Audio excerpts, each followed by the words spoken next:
Hello everyone and welcome back to an intro to Dota 2, a heroes overview real quick. So the intelligence heroes, we're on to the intelligence heroes. These boys, intelligence gives mana and mana regen per stat. So all of these boys are going to be spellcasters focused on using their abilities. They're not going to be very high armor like the Agi heroes. They're not going to have very much raw HP like the strength heroes. So a lot of these guys, they're focused exclusively on their spells. I'm going to go through them a little bit differently. We're going to start with the supports and support playstyles for heroes that can do more than just supports. And that'll be this video. And then cores and off lanes and stuff, that'll be next, the second half of the intelligence heroes. Because I think it's a better way to break down the intelligence heroes. So without further ado, let's get into it. Ancient Apparition, you can play him 4 or 5. I'm going to put him at a 3-star. This hero's amazing, but it's very, very easy to die on this hero and just feed a tremendous amount. Just keep that in mind. This hero, he has anti-heal, so he's very strong at preventing a number of cores and carries and mids and stuff in the game. He is a great hero. He's very fun to play. If you like the look of him, by all means, play him. Bane. I'm going to put Bane at a 2-star or a 3-star. This hero's extremely strong in the laning phase, and he's a very powerful disabler, but he has to channel his disable, so he stands still while he locks a hero down. Depending on the enemy lineup, this can be very, very bad, very weak. So it's not ideal. You have to know which targets you can lock down, which targets you can't lock down, as well as when to cast your spells, and if you mess that up, this hero just kind of does nothing. So a little bit trickier to play, but definitely can be fun if he's your type of guy. You take him in the 5 role as well. We're going to skip Batrider. We'll come back to him in the second half because he is a bit of a core. Chen, as you can see, I can't play this hero, and I didn't even try to play this hero. This is one of these heroes where you have to control a whole bunch of neutral creeps at once. I'm putting him at 1 star. You play him either position 4 or position 5. The hell? Anyway, you play him either position 4 or position 5. He's extremely difficult to pull off, and he's only strong for about the first 15 to 20 minutes of the game. After that, he falls off very hard and becomes near useless. Crystal Maiden. I'm going to put Crystal Maiden at a 2 or a 3-star. Now, some people might be kind of surprised by this, especially if they're familiar with Dota, but the thing about Crystal Maiden is that she is extremely frail. She's very low health. She has no escapes. Her disables are not hard disables. It's a slow and a root. So it's very, very easy if a Crystal Maiden falls behind for her to die relentlessly and just fall incredibly far behind. This hero is extremely positioning dependent. You have to know where you can and can't be, or you die and then you just fall a little bit behind and then you die over and over and over again. Very easy to lose hard with this hero, just because the second you get behind the enemy 4 and the enemy 3, their offlaner and that support, they can murder you. It's very easy to murder Crystal Maiden, so she has to be extremely careful. It's never fun to be a support in a game where you just die over and over and over again. So I am going to put her kind of low. She's a great support and she's fairly simple, so if the thought of dying repeatedly doesn't scare you away, by all means take Crystal Maiden. We'll come back to Darkseer. Dark Willow. Willow's an amazing position 4. She roots people in an area, and Shadow Realm is a great skill to get in and out of danger. She has a whole bunch of damage potential. She has a team fight ult, and she has a really, really high single target DPS. This makes her great at team fighting. It makes her great at responding to ganks. It makes her great at setting up ganks. And it makes her great at picking off heroes. This hero's kit has everything but a straight up hard disable, except for the ulti. It's a little weak because you don't necessarily want to use the ulti just for a generic stun, but you can. But yeah, this hero's a great position 4. I'm gonna put her at 4 stars because she can be a little tricky to play, but she is fantastic. Dazzle. You can play Dazzle either position 4 or position 5. He's a healer who uses a spell called Shallow Grave. This is the biggest part of his kit. Whenever you use Shallow Grave on someone, their health cannot go below 1 HP no matter how much damage they take. This delays their death by up to 5.5 seconds, and you can heal them while they're affected by Shallow Grave. So they'll be on the brink of death, and then you can heal them right before Shallow Grave wears off, and they can walk away from it completely fine. It's amazing against countering pick-off heroes. Heroes that rely on starting the fight by killing an enemy hero. Dazzle shuts that down. He just says, you know what, nope, Shallow Grave, sorry, you can't take my friend from me, at least not for another 5.5 seconds. And he just does that. He just counters pick-off heroes very hard. He also keeps your team healed up. His skills, you could do a little bit of damage with him, but primarily he's just focused on that, preventing his friends from being absolutely decimated with pick-off abilities. We'll come back to Death Prophet. She does have a build that you can play as a position 4 or a position 5 right now. I'm going to rate that at about 4 stars because it's pretty easy to pull off and it's very strong. But she's usually seen in the mid-roll, and that support build that's going around only came out in the last couple of patches or so. So she's pretty typically going to be seen as a mid laner. There's no guarantee with future patches that she stays viable as a support, but the current way that you play her as a support is basically you grab 1 point into Spirit Siphon, and then you just trade heavy in the lane, and then you're a support with Exorcism, and it's pretty good. Pretty strong. 4 stars for support Death Prophet, either in the safe lane or in the off lane. Disruptor. Disruptor is going to be pretty much exclusively a position 5 hero. I'm quite bad at Disruptor, and I play exclusively position 4. I could tell you he's not good in the 4 role. This 30% win rate is from me trying to make him into a position 4. He is not a position 4. He just doesn't have the kit that works for ganking. He's very good at countering enemy aggression and setting up some aggression on his own, but he needs his whole team behind him. He's a great position 5, but he can be very, very difficult to play, so I'm going to put him at a 2 star because this hero is not strong unless your team coordination is strong and you know how to play this hero. So 2 stars for Disruptor. Enchantress. Enchantress is a micro hero, but she only has 1 unit, so I'll put her at a 4 star for the support Enchantress build. You can also take her mid and off lane, but we'll get to those later. The support build, you take a creep, and then you're just an incredibly strong laner with a powerful jungle creep, and you lane well with it. It's another hero where if you want an intro to micro heroes, Enchantress is pretty good to get your foot in the door. Just get used to controlling a creep alongside your hero. Enigma. This hero is a position 4. It's not a great as a position 5, although it can do that. Some people try to take it core. The thing about support versus a core, and we'll get into this later, but if the only thing your hero is going to do is cast its spells, you can do all of that from the position of a support. If I ask you what you need gold for, and the answer is so that you can cast your ult, you're not a core. That's not what cores do. That's not scaling off of gold. That's just casting a spell with extra steps involved. That's just spending 2,000 gold so that you can cast it. Enigma, he's going to want a Blink Dagger, and he might want a BKB. He might want an Axe. He might want a Refresher. Yes, that's technically scaling off of gold, but this hero, his farm potential is kind of low, and he needs to be at every team fight when his ulti is off cooldown, and he needs to try and use it. This hero is never like this. He's the center of your team fight, but he's never the first most important hero on your team or the second. He's never an actual core. He's always setting up just for the team fight. He does have the potential to push towers, but his kit does not lend himself to the sort of hero that wants to farm. He wants to fight every time he has his ulti, and then he's kind of weak when he doesn't have his ulti. The playstyle naturally fits that of a support. You can force it to be a core, but it's naturally a support. You can take it off lane if you want to. Grimstroke. Grimstroke is a very powerful position 4. He can also be played as a position 5.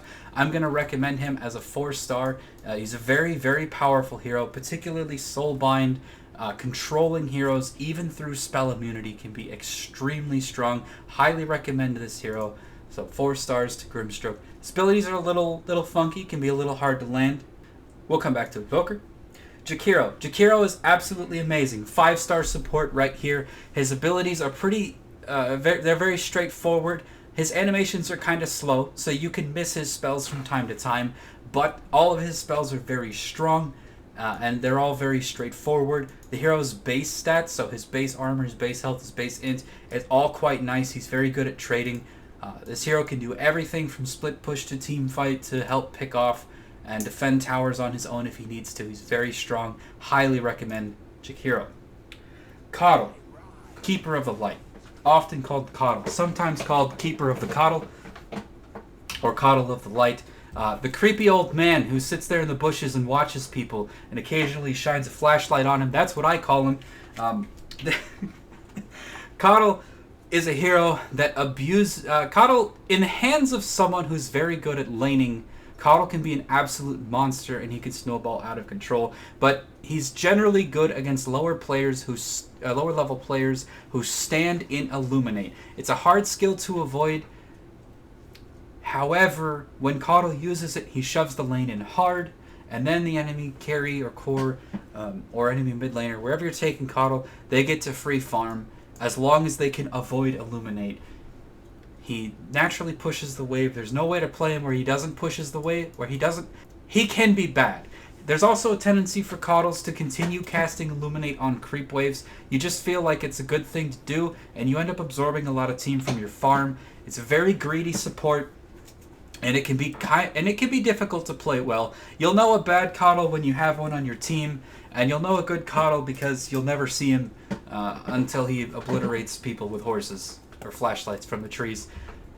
Pretty strong hero, not my cup of tea. I'm going to put him at a 3-star. His kit's not straightforward, and he does abuse low-level opponents. Leshrac.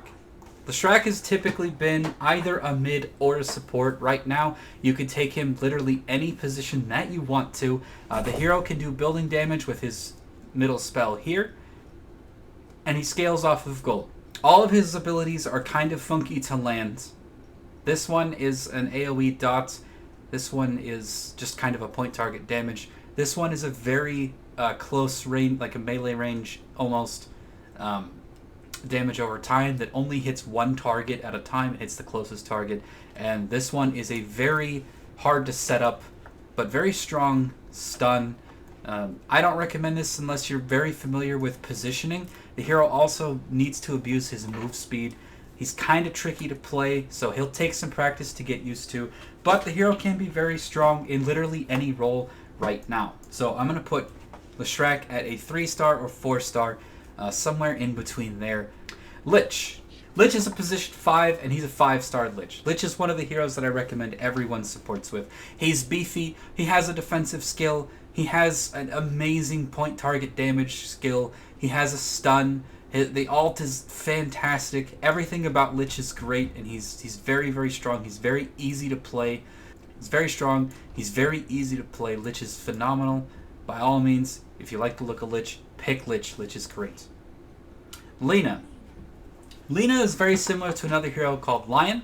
We'll get into Lion later, but Lena is a better Lion in terms of win rate. This hero can just do more than Lion. The disadvantage to Lena is that her stun can be tricky to land. It has a delay from when you cast it to when it lands on the map, and so some people, they can walk out of it, they can respond to it, or you can just miss it as Lena because it is quite a bit of delay. But she has a very powerful nuke, she has a really solid AoE stun, and her ulti is very powerful, and it's on a fairly low cooldown. She's very strong. I recommend playing her as a position 4. You can take her as a position 5 if you'd like to. I think she's stronger in the 4 role, but I'm also a position 4 player, so take it that way as you will. Lion. I don't recommend playing Lion because you can pick Lena, and Lena is better than Lion in most ways. So there's that. The reason why I say that Lion's not very good is because, empirically speaking, his win rate is low across all brackets. The hero's ability to disable is really weak, and let me tell you what it comes down to. It comes down to the fact that Mana Drain is only a skill in the laning phase.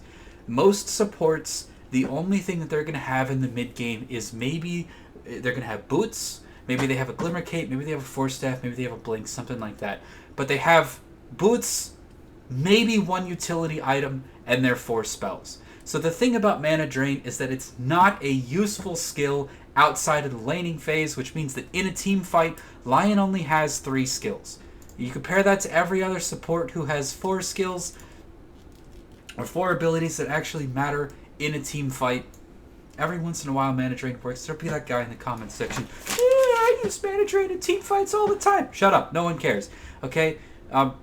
It's not a good skill for team fighting. And it puts Lion at a disadvantage in mid-game team fights. And as soon as enemy cores have BKB or disjoints or Lincolns or Lotus or anything that stops this skill, it becomes a complete non-factor. It is nice for Lion's laning phase, but Lena is stronger. Lion can be simpler to play, so for new players, if you the distinction between the 2 heroes is not super huge. So if you do like the look of Lion, like the look of Finger of Death, you like the idea of having infinite mana in the laning phase, by all means go ahead and pick Lion. Just be aware that Lion is weaker than other supports. So if you lose hard and you feel like, man, I didn't feel like I could do very much that game, it's because you were missing a mid-game skill. You know, where most other heroes would have a 3rd utility skill or a damage skill or another disable or something like that, Lion just has the ability to restore his own mana, and that just puts him below a lot of other heroes around the level 8, 9, 10 mark. Lion starts becoming worse than other heroes. Nature's Prophet. Nature's Prophet. Nature's Prophet. This is a 1-star hero. And the reason that it's a 1-star hero is because you have to have very good knowledge of Dota 2, and you have to be extremely flexible in order to even do the right thing on Nature's Prophet. Some people think he's a split push hero. That can be true. Some people think he's an excellent ganking hero. That can be true. Some people think he's a support who controls the vision game of the map. That can be true. You have to mix and match these things on the fly. According to the top players in Dota 2, I've heard the same thing repeated over and over again by people who are all 7, 8,000, 9,000 MMR. Nature's Prophet is a complementary hero. He takes whatever your team is doing, and he gives you the global presence that you need to do it better. If you're trying to split the enemy team up, he can teleport to another lane and split them up. If you're trying to gain a vision advantage, he has the ability to position himself globally to give your team a vision advantage. If you're trying to gank, he can gank. If you're trying to counter a gank, so respond globally, he can do that. If you're going for pickoffs, whatever you're trying to do, Nature's Prophet, with his ability to position himself globally and pressure lanes, makes it easier for your team to do. But he does not enable your team, and he does not carry your team. He just makes the heroes on your team better at taking their current objective if you are playing Nature's correctly. I do not recommend this hero to anyone below 4K, because the chance that you will do what you need to do in any one particular game on Nature's Prophet is very low.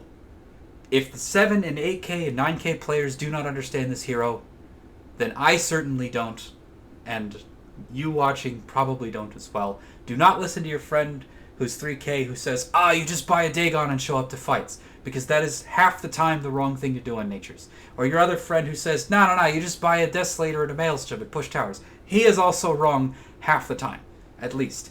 The hero has to build and play to accent the other heroes on your team, which means you have to understand how all the heroes on your team are trying to build and play. That requires way more game knowledge than anyone in the 2K bracket has, anyone in the 3K bracket has. At the 4K, you can start experimenting with it, but you still don't have the knowledge to make it work reliably. 5K, probably 5K is when it starts to be safe for you could pick this hero and do the right things on it. I don't recommend playing this hero. Not for a long time. Anyway, with that rant out of the way. Necrophos, you can pick this hero as a support. He's a very strong healer, and he's hard to kill from people who... he has the ability to make himself ethereal, so immune to standard auto attacks. He can be very survivable against certain cores. He's an excellent pick-off hero, playing in a similar lane to someone like Lion or Lena, except instead of having a stun and a heal. He's also a pretty strong laner. He gets health whenever he goes for denies and last hits, so if he's playing as a support in the lane, what you want to do is go for plenty of pulls, because that's free regen. Go for all the denies that you can. Communicate with your core. Say, hey man, I need to get these denies to enable my hero's regen. It's very strong. I exclusively play this hero support, and I have 22 wins and 7 losses. It's a 76% win rate on a support Necrophos. Can be very strong. He is primarily played in a core role, however, because, again, he gains regen when he last hits, so he wants to get the enemy creeps, and he wants to deny the friendly creeps. The more last hits he gets, the more regen he has. He's played mid, he's played offlane pretty typically. There was a patch where he was played carry. That's no longer the case, but it might come again in the future, so it's worth being aware of. And I like him as a support. A lot of people do not think of him as a support, so I wouldn't be surprised if people are arguing with me there. But yeah, I rate Necrophos as a 4-star. Unless you want to try taking him mid or offlane, in which case I recommend him as a 5-star. Ogre. I recommend Ogre. 5 stars. 6 stars out of 5. Ogre. Ogre is one of the simplest heroes to play in Dota 2. You can win by maxing any one of his skills and not leveling any other one of his skills. Ignite does a tremendous amount of damage. Fire Blast is an amazing stun, and giving Bloodlust to an important hero on your team. All 3 of these can win the game on their own at the right time. Multicast makes it so that anything he casts comes again. This hero is just amazing. If you're going to play this hero and you're not sure what to buy, get Force Staff, get Glimmer Cape, get Scythe of Vice. It's typically referred to as a hex. We'll go into items later, but this hero is amazing. He's very simple. He has the chance to cast things multiple times. He's good almost every game too. He's extremely durable. So look at it, 7 armor at level 1, a tremendous amount of HP as well. This hero is very tanky, and his spells do a tremendous amount of damage. And if you give Bloodlust to someone on your team who looks important, you'll pretty much never be making a mistake. This gives them a ton of attack speed and move speed. He makes all of your cores stronger. He's good at setting up ganks. He's good at countering ganks. He's good at everything.